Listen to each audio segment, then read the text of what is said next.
Hi, everyone. This week's module is about collaboration and consultation for LMHCs.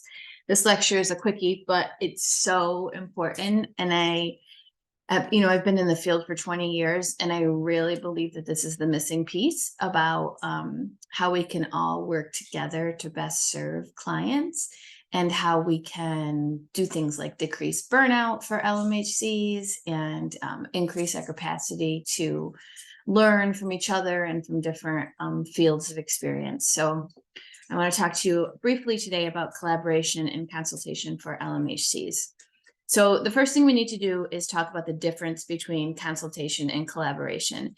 I think that consultation is something that we are very skilled at as counselors. You guys are already skilled at that as master's level counselors. And it's something that's so underutilized in our field. I think a lot of the time we think about being an LMHC and being in our office and seeing client after client after client or running group. And that's great. And we are impacting a lot of individuals that way. But in your scope of practice as an LMHC, you can also impact systems using consultation and populations of folks using consultation.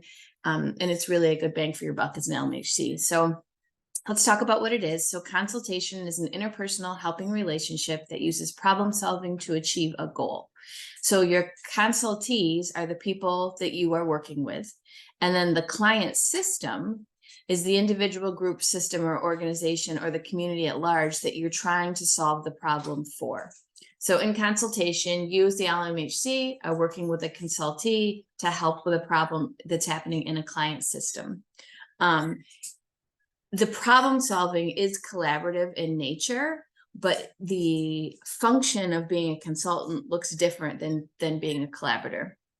Consultees are free to accept or reject consultant recommendations. So as the consultant, you are the facilitator of what's happening. You're the facilitator of passing on information. You're not necessarily the expert in the room, although you can be, but you're not necessarily the expert in the room. And those that you are working with, your consultees, are free to accept or reject what you're saying. So here's some examples of how an LMHC could do some consultation. So a mental health counselor assists a Head Start program in developing evaluation strategies for a parent training.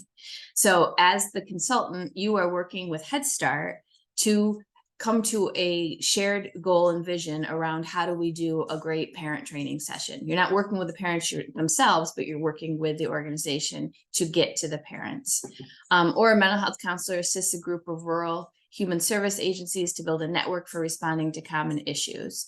So your consultees in this case are the rural human service agencies, and then your client system is every client that agency serves.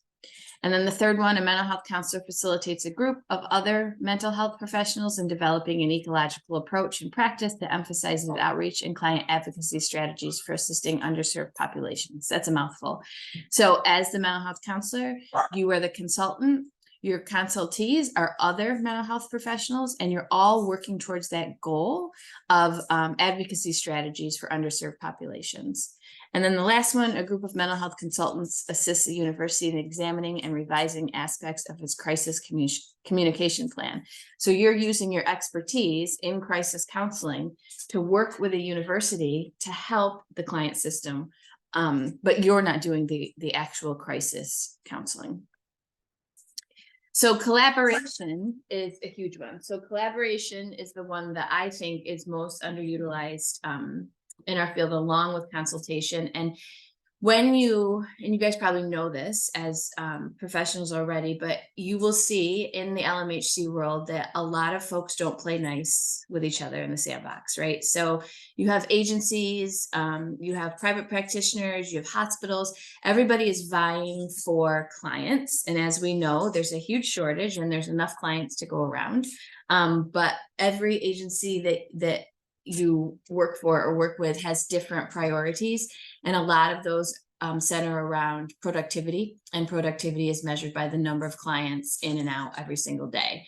It doesn't line up with best practice. It doesn't line up with continuous care for individuals, but that's how they keep their doors open. So a lot of the time, the way that you are going to impact the biggest population is through collaboration.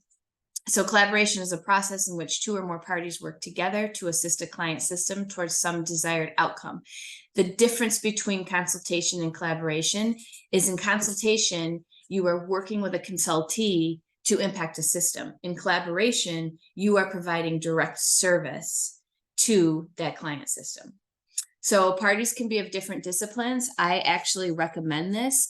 There's this territorial stuff that goes on between LMHCs and LCSWs, and in my opinion, it's ridiculous. My supervisors were always LCSWs, and they are the most skilled individuals that I have ever worked with. So we're all kind of doing the same thing. Our licensing looks a little different and our credentials look a little different, but it's really important to work with each other because you only know what you know, right? And then your fellow collaborators are parties with whom the member of the helping professions collaborates with. So again, collaboration is direct service, and consultation is working with a consultee to affect a client system.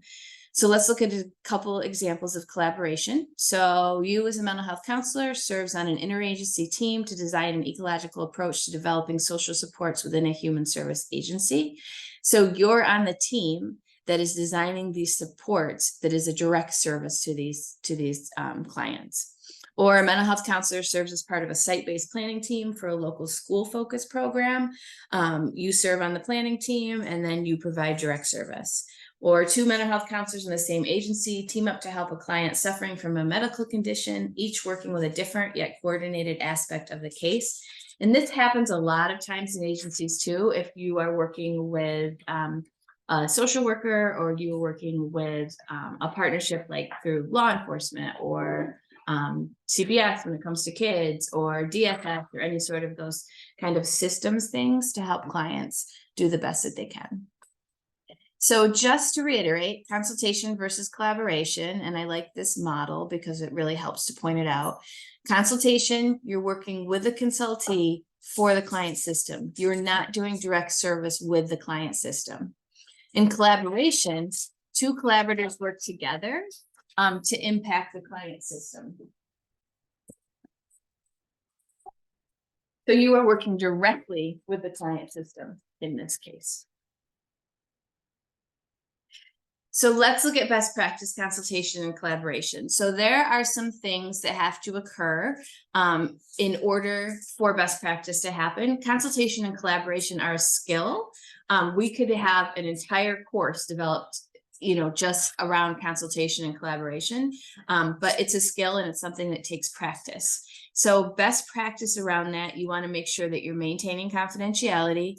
You want to make sure that you're seeking supervision. This is the most important part of your journey as an LMHC. In your grad school program, you're going to get lots of supervision. You're going to get supervision from your site supervisors. You're going to get supervision from your campus supervisors. You need to make sure that as you move through your career, your supervision continues all the way through your career. Again, you don't know what you don't know, and it's not fair to think that you're going to be an expert in every area. So making sure that you have folks that you can collaborate with around best practice is really important. Ethical decision-making, ongoing professional development, that's the same thing as supervision. It's very important as you move through your career that you have ongoing professional development. Once you get your license, that's just the beginning of your journey. You need ongoing PD to be able to stay up on what's current and to treat your clients. The same is true with consultation and collaboration. I would highly recommend, if you haven't taken a PD around collaboration and consultation, to do that, to learn the skills to be able to be effective at this. Record keeping, super important.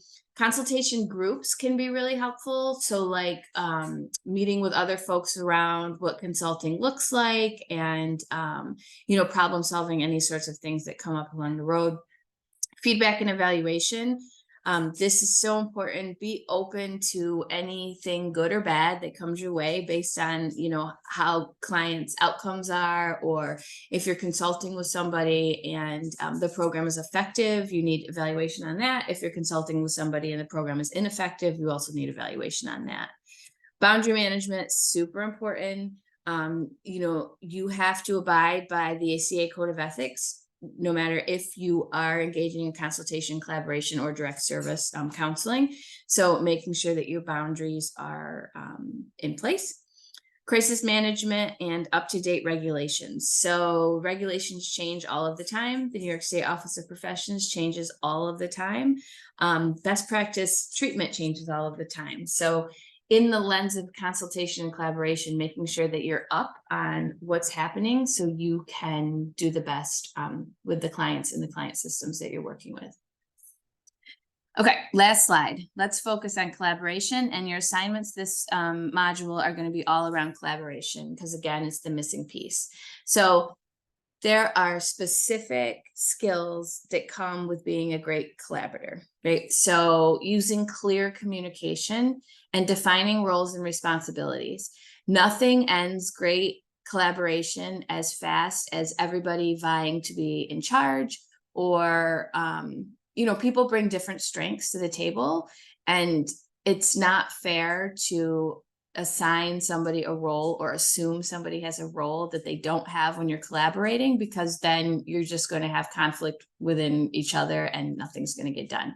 So, setting some boundaries around what clear communication looks like, whose role and responsibility it is to do each thing. And again, bring your best self to the table. Like if you're really good at organization, maybe that's what your part of the collaboration is going to be. If you're really good at creating partnerships with other professionals and talking to them, maybe that's your part of the collaboration. But just understanding what you're good at and what your role is going to be. Always establish goals and objectives. We learned about SMART goals in this course, and SMART goals can be applied all across the board. So, and you guys should be experts now in writing SMART goals. So you can do that while you focus on collaboration.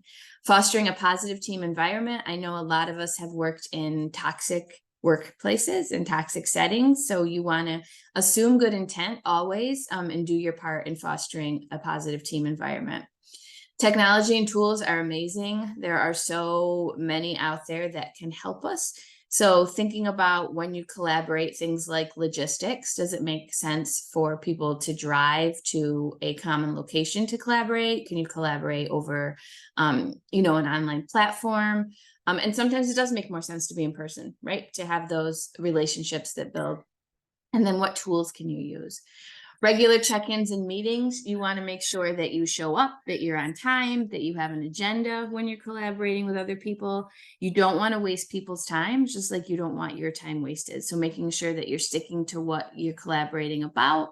Document decisions and processes. So each group of collaborators that you work with is going to have a different process, right? Everybody, again, brings something different to the table. Everybody's good at different things. And sometimes it's hard when you're collaborating across agencies and across disciplines because they all have different processes. So just putting that out there and talking about that when you talk about roles and responsibilities is going to be really important. Flexibility and adaptability. You have to be flexible in this field. Nobody anticipated a 3-year pandemic coming down the pike, right? So we all had to bend and flex, and we have to learn from that experience to keep doing that. You are going to encounter folks that have been in the field for a long time that are kind of set in their ways, and I'm sure that you've encountered that already. But again, assume good intent and being flexible around what collaboration could look like. Celebrate your achievements. Sometimes it's the teeny tiny little things that keep you moving forward. So making sure that you're recognizing those teeny tiny little things because they are super important. Conflict resolution. Any good group is going to have some tension come up, some conflict come up, especially when you get a group of professionals that are experts, right? And they all have the same goal. They all want to collaborate what's best for the client, but there's different factors that goes in there. So you can use your conflict resolution skills as a counselor in a collaboration as well. Time management, super important. Show up when you say you're going to show up. If the collaboration is going to be 30 minutes, make it 30 minutes. Don't don't waste people's time. They're going to feel better about that. And then feedback and continuous improvement. Nobody is perfect at this. I think the moment that you think that you're perfect at something is when you need to take a good look in the mirror. We're all trying really hard to collaborate with each other. And again, there's different things that come into focus. So people's personalities, the makeup of the system that you're trying to collaborate with, the barriers that get in the way, what the client system is bringing up in you as the provider, and how that might be getting in the way of collaboration. So all of those really important things to think about. So again, this week's assignments will be all around collaboration. And if you have any questions, please reach out.